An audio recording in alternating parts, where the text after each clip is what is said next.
You searched for how to buy shares of Utz Brands Inc.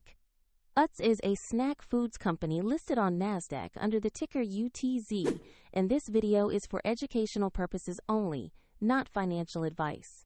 To buy UTZ, you need a broker account. We will use eToro as an example to show the process. After registering, you will typically need to verify your account with an ID and add funds before you can trade. Use the broker search bar and type the ticker UTZ to locate Utz Brands Inc. Select the listing that shows NASDAQ to make sure it is the correct stock. On the asset page, you can review basic company information and view a price chart. Confirm the company name, the NASDAQ exchange, and the UTZ ticker before proceeding.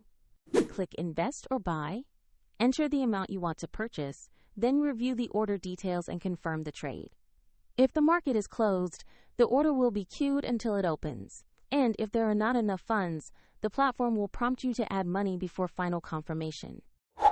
After the trade executes, your position will appear in your portfolio.